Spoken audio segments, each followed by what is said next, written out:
శివాజీ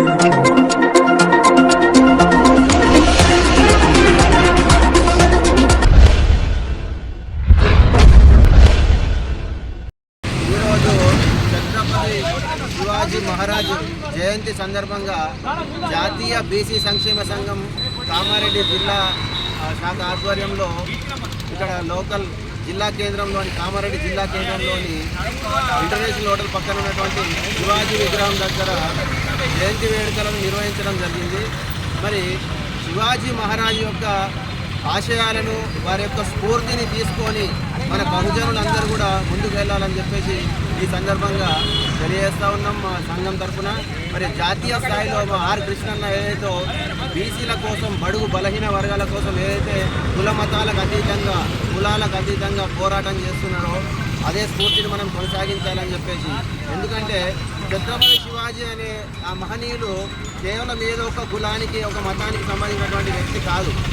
ఆయన శివాజీ పేరు గుర్తురాగానే దేశభక్తి, మన మాతృభూమికి సేవ చేయాలనేది ఒకటే గుర్తొస్తుంది. ఎందుకంటే శివాజీ యొక్క ఆస్థానంలో 8 మంది మంత్రులు ఉంటే అందులో అన్ని కులాల వాళ్ళు ఉన్నారు, అన్ని మతాల వాళ్ళు ఉన్నారు.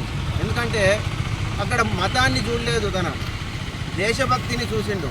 మనం కూడా ఇక్కడ మతాలు కులాలు అని మాట్లాడుకోకుండా అందరము కుల మతాలకు అతీతంగా బీసీలం ఏకం కావాల్సినటువంటి తరుణం ఆసన్నమైంది. మరి బీసీలు ఎప్పుడైతే కుల మతాలకు అతీతంగా ఏకమై పోరాటం చేస్తారో అప్పుడే మన జనాభాకు తగినటువంటి ప్రాతినిధ్యం అనేది వస్తుంది. మనకు అసెంబ్లీలో కానీ, పార్లమెంట్లో కానీ, స్థానిక సంస్థల్లో కానీ అన్నింటిలో, రాజకీయ, ఆర్థిక, విద్య, ఉద్యోగ రంగాల్లో అన్నింటిలో కూడా మనకు మన జనాభా ప్రాతిపదికన అవకాశాలు అనేవి కల్పించాలి. మరి ప్రజాస్వామ్యం అంటేనే జనాభాకు ప్రాతిపదికన ఇవ్వడం, అంటే ఎవరి జనాభా ఎంతనో వాళ్ళకి ఆ వాటా కల్పించాలి. మరి అందరికీ సమాన అవకాశాలు ఇవ్వాలి, అదే ప్రజాస్వామ్యం.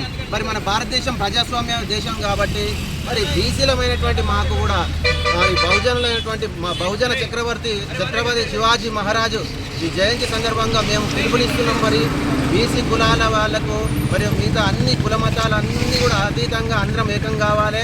మనం అప్పుడే ముందుకు వెళ్తాము. మరి మనము ఎప్పుడైతే పెద్దగా ఆలోచిస్తామో, అంటే ఆ శివాజీ మహారాజ్ యొక్క ఆలోచన విధానం అనేది చాలా గొప్పైనది, చాలా విశాల హృదయుడు. మరి ఆ కుల మతాలకు అతీతంగా ఆలోచించినటువంటి వ్యక్తి.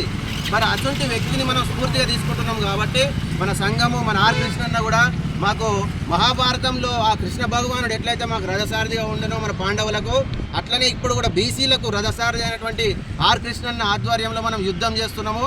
ఈ బతుకు పోరాటం ఇది, అంటే ప్రతిరోజు ఒక యుద్ధం లాంటిదే మన జీవితం కూడా. మనము ఎట్లయితే మహనీయుల మాటల నుంచి స్ఫూర్తిని తీసుకుంటామో అట్లని ఇక్కడ ఆర్ కృష్ణన్న ఆధ్వర్యంలో, తన సారథ్యంలో మనం అందరం కూడా ఒక పంచపాండవుల్లాగా కలిసి అన్ని కులాలు కూడా అందరం కలుసుకొని పనిచేయాల్సినటువంటి పని ఉన్నది. మరి ఆ పనికి మనం సిద్ధం కావాలి. మరి రాబోయే కాలంలో మన విద్యార్థి సంఘాలను, విద్యార్థి విభాగాలను, మరియు యువజన విభాగాలను, మహిళా విభాగాన్ని, సంక్షేమ విభాగాన్ని పటిష్టం చేస్తున్నాము.